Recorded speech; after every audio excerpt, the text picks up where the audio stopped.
Hey guys, this is Carolina Varsity. We're in our 2015 season, and we're going to look at players of the game for Week 12. I'm Dale Ross. And I'm Matt Marr, the pit man. And on front, well, I'll let you go first. You did two games, and I'll, Yeah, I'll squeeze in between those. in between those two games. Yeah. Okay. So Thursday night, I went to see Hough and Vance play. The ball game was an overtime ball game, 28-27 Hough. And from that ball game, first is Marquill Osborne, and Of course. you know, this is the first time I've seen him play this year in person. I knew he was good from last year, but man, this kid is he's the best defensive player I've seen. And Coach Brand said that he was the best defensive player that he faced this year. The kid just did it all. You know, uh, he had first of all, the most important was he had the game-winning tackle on the 2-point conversion. So, He stoned that kid. so you've seen Yeah, it. I've seen it. What a hit, and I don't know that he knew in his mind that he had to be vertical with the or horizontal with the goal line, but he hit him right on the goal line. In fact, from my view, uh, Spencer was on the goal line, but the fact that he was facing, downfield, his back to the goal line, the ball wasn't over, and he hits him, and he just takes him straight down. Fantastic kid, like you say, he stoned him. Yeah. But if that wasn't enough, he had a 66-yard TD reception, which was really that was a big play. He had a 94-yard kick return, and that was the play that I think turned the game. Right. But then some people could say, what about that blocked field goal? The blocked field goal, which he was pretty much unblocked on. I don't know if you've seen the highlight on it, but Saw that too. he went by another kid that's going to be one of my players of the game and one of the players I like a lot, but he just ran right by him. He blocked the field goal. Hough gets the ball, drives it down the field, gets the tying touchdown. In that driving the ball down the field and getting the winning touchdown was Jarrett Nagy. And, this is the first time I've seen this kid play. He's been here before. He's a sophomore, and they tell me he's a hockey player. He plays linebacker. He's a two-way player. Right. They told me that after the game that I was curious why Hough didn't go physical earlier, because if I'm playing Vance and knowing where Vance was at, I would have come out and been very physical. Right. I'd double tight ended and just ran the ball down their throat. They did that in that game-winning drive or the game-tying drive. And Nagy man, he's a hard runner. You're going to love him. We're going to love him for the next 2 years. And as I noticed it in the game, but I really noticed it as I was looking through my pictures. I kept seeing number 10, always around the ball. Zack Dudan. He as before the game, I was told about some of the players that came over from South Lake Christian. Oh yeah. There's a guy that he follows as his son's number 75 on the offensive line. He played a good ball game too for a defensive player playing offensive line. But they mentioned another kid, and it turns out this was that kid. But he was everywhere. He was always around the ball. Every time I looked in pictures, he's assisting on a tackle, he's making a tackle, or he's almost there to make a tackle. And I love players he's not a giant kid. I have to go look at the roster, but I bet he's 165 to 180 pounds at the most, probably 165 to 170, Right. but always at the ball. So I love to see that. So those are my players of the game for Hough, and then for Vance. Kingsley Ifedi again. He's been here a lot. He's a great quarterback. He's a great running quarterback. He threw for 2 TDs and he ran for 1 TD. He played I thought, a very, very solid ball game. Again, I say if he could get a little more help, but actually they had a lot of help that night.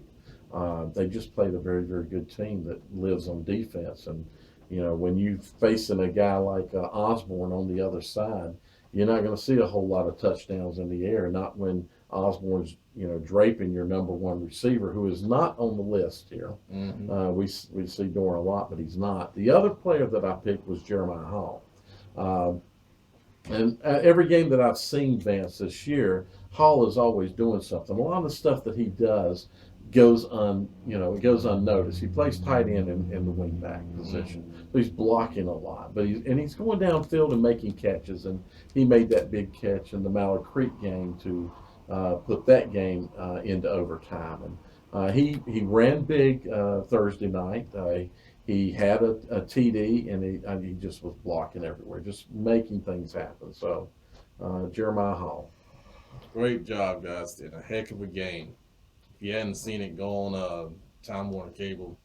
I believe it's still showing on demand. It should be on demand for Yeah, almost a year. Yeah.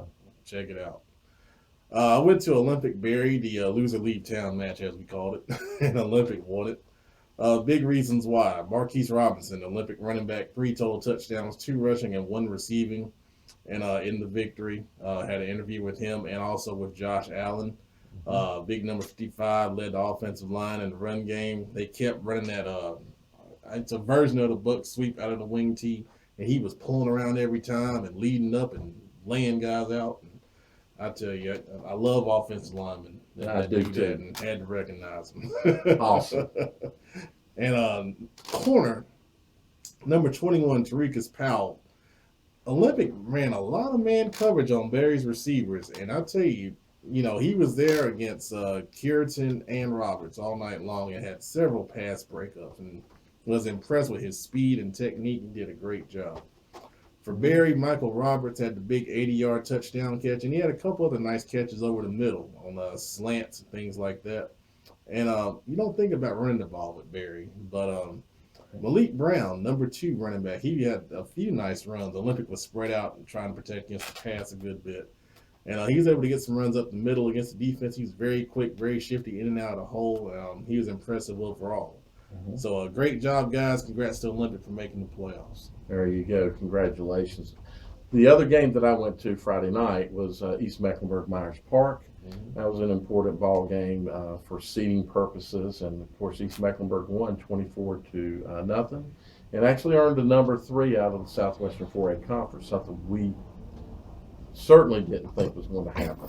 Others didn't think so either. Exactly. Thought Garinger would get there. That's right. Some other people thought that Garinger, I don't know why, but they did. I'm sorry. That's been a sticking point for us all year. Well, they put up 28 points on Myers Park.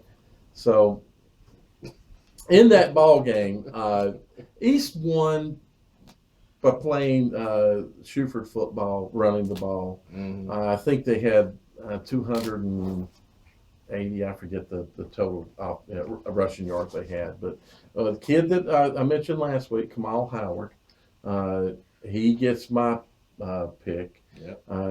I saw a couple of rugby scrums, and where he was carrying. There was one play where he carried 6 Myers Park guys. It was just a big huddle of white around him. He goes, or the green helmets and blah, blah, blah. Anyway, he carries them about 7 yards before he goes down. You had the defense against the guy. You remember him? Number 21? The running back? Yeah. I mean, we were worried about him getting loose. If he Mhm. ever got loose, we knew we were in trouble. We had a lot of trouble tackling him too. So, it was the message we had to send all week long was everybody get to the ball. Mhm. If everybody doesn't get to the ball, he's going to find a way to get a couple extra yards. Mm-hmm. So the kid is he has 1,600 yards on the season, or his career-wise. He's a sophomore. Oh, So and I asked the coach, I asked Coach Shuford, you've had a lot of good running backs, and he compared him to Jarrett Harris. I don't know if you remember Jarrett Harris. Yep. I Yeah. remember. He said, but he's bigger and stronger as a sophomore than Jarrett was. Mhm. So you can expect him to do some big things in that offense. Defensively, Raphael, I don't know, Bikai? Yeah, Bikai. That's what I'd say. Yep. Number 11, cornerback. Didn't have any stats for him, but played some pretty good lockdown. Of course, Myers Park's a throw team and throw first team. And then I just wanted to say the East Mecklenburg defense, you shut them out. You played really good football, really sound football, so you guys get a shout out. Great job, guys. Congrats to East Meck for getting in, and Myers Park, you still got a chance to turn around. All right, let's take a look at some other guys here. John Walton, Charlotte Catholic quarterback, 3 total touchdowns, 2 passing, 1 rushing in their victory over Providence. New name for Mallard Creek. We got a bunch of talent. Cravont, Charleston, 55-yard fumble recovery for a touchdown in the victory over North Meck. In the private school ranks, Bates Jones of Charlotte Latin. He was 9-9 for 157 and a TD pass in the second half of the big upset win over Charlotte Christian. He also had a game-winning 1-yard touchdown run with 57 seconds left. Latin over Christian, nobody would have predicted that. Right. And congrats to them. Coach McNulty still getting it done, man. Been doing it for a long time. Cade, Carney, Davidson Day, 150 yards rushing and 3 touchdowns in their playoff win for Davidson Day over Providence Day, 29-22. Had to come back and win that game. Benny Lemay for Butler, of course, senior, great numbers, 29 carries, 176, 4 touchdowns in the Butler Conference Championship win on the road at Independence. Also, shout out for that Butler defense, allowed 129 total yards of offense to Independence. Great job. They've been great all year. Yep. Catholic defense allowed 109 total yards to Providence in their win, and they've got 6 shutouts on the season. Unbelievable stuff. Love the defensive play here in the city this season. Exactly. Especially. And we like defense. We like linemen. Like both of those. So I've got a few players from South Mecklenburg. A.J. Elam, 11 to 20, 275 yards, 4 TDs and 1 TD rushing. That's the backup quarterback. That's the backup quarterback. Great job, AJ. Exactly. Very, very good job to step up there. And then John Brannon, he's obviously been here a few times. 3 interceptions. He's got 8 on the season, they say. 16 for his career. He had 1 TD reception. And, you know, I remember we broke down that game. We said, don't throw it, John Brannon. Yeah, we did, actually. And then they sat there and throw it, John Brannon, and that's what happened. See, one day y'all going to listen.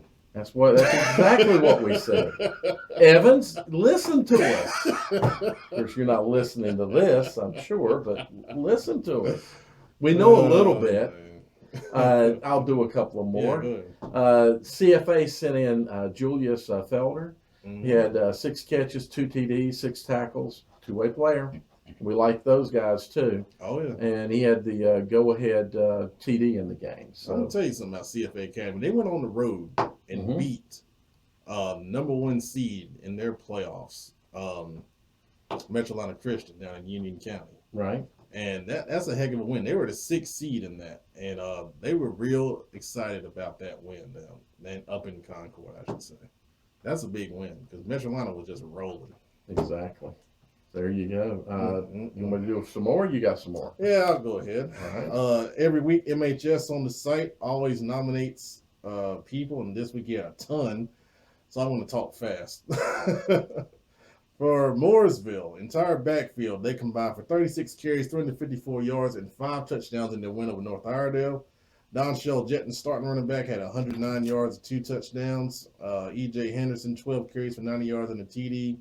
Lazerus Hayes, 10 carries and 57 yards. I hope I said that right, in a TD. Nathaniel Potts, 7 carries, 98 yards and a touchdown. Also, they had a good game from receiver Jonathan Knox. 6 catches, 98 yards, 2 touchdowns. All for Mooresville. Lake Norman quarterback Hayden Carlson's been here a couple times before. 20 of 35, 393 passing, 8 rushes of 59 yards, 5 combined TDs, 2 passing, 3 rushing in their victory over North Lincoln. Almost like Ladowski, but there can never be another Josh Ladowski. Well, there's a younger brother there on the squad. So I think we may be hearing more about him next year. Pine Lake Prep, Taylor Hockman. They had a big game against Community School Davidson. Yes, it did. This guy For the number 1. Yeah. This guy put his heart on the line. 43 carries, 286 yards, and 2 touchdowns, but they lost. I believe that score was 28-18. But both of those teams will be in the playoffs, and they still got a lot to play for. Brady Pope, South Iredale quarterback, 19 of 31 passing, 328 yards, 2 passing touchdowns, and a rushing touchdowns, but they lost to Statesville. And somewhat of an upset. Let me go ahead and just finish out up in that area. Alexander Central, just going to throw out 3 guys here. Bryson Godfrey, he's been here before. 10 rushes, 176 yards, 2 TDs. Devontae Clark, 14 carries, 156 yards, 3 TDs. Mm-hmm. And Cody Blankenship, you had 12 tackles. I do look for, I had to get these by looking at stats from Alexander Central provides complete game stats. I love what you guys did for us That's awesome. this year. So I looked through the defensive stats, 12 tackles. That's some good ball play. Great job, Alexander. Yeah. I'm gonna let Dale finish up. So I Okay. got 3 last ones here. And probably our favorites. So Crest and Shelby played a big game Friday night. From Crest, Trey Harbison, running back. He had 33 carries, 157 yards, and 4 TDs. Willie Green, the quarterback, he completed 10 of 18, 161 yards. It says here 2 huge passes late in the fourth quarter, set up the 1-yard TD run by Harbison, and he threw a TD. Also had an interception. Don't know why they have to announce that, but Tyshawn Odom, 6 receptions for 101 yards, and one's kind of like that quarterback when telling me that his receiver dropped the ball. Hang him out to dry, man. 6 receptions for 101 yards and 1 TD. Just thought he had a huge game, a very explosive speed. This comes from Nord Ross, our photographer. He was there for the ball game. For Shelby, Darquez Lee, 14 to 34, 275 yards, 4 TDs. Rushed 4 times for 14 yards, so some big plays there. Mm-hmm. Jaden Borders, a wide receiver, 6 receptions, 156 yards, and 2 TDs. And then Dax Hollyfield, and I thought this was pretty interesting. Sounds like he's going to be a Panther. Played linebacker. This kid is someone who should be monitored. Apparently 14 tackles, 2 for loss, 3 solo, 11 assists. And look what he's calling him. Look who he's calling him. Luke Kuechly Jr. You hear that, folks? So you just don't throw that out there. you don't. I hope you don't just throw that out So there. Dax Hollifield, we'll keep an eye on you, and That's right. we'll see what you do, man. That's all I've got. So let's hear about our Great favorites. job, guys. Sandon McCoy, A.L. Brown, 16 carries, 173 yards, 3 touchdowns in the victory over Hopewell. Mm-hmm. Jalen Rudisil, I hope I said that right. Hickory Ridge running back, 33 carries, 197 yards, 3 touchdowns in the win over West Rowan. Okay. I don't have Chaz Surratt, but I know he broke the record for total touchdowns in a career over Chris Leak. I think he's at 422. Chris Leak was at 416 or something like Or that. 18 maybe. Yeah, 418 or somewhere, but he broke the record. Jeff, do you know what Chaz did? No? Chaz Surratt. Yeah, do you know about a record he broke? Jeff's our producer off camera. Yeah, he broke Chris Leak's was it touchdown passing record. How many has he thrown, or are you just repeating what Matt just said? Do you know? I asked because you probably know. Great job, Chaz. Let's move. You don't know?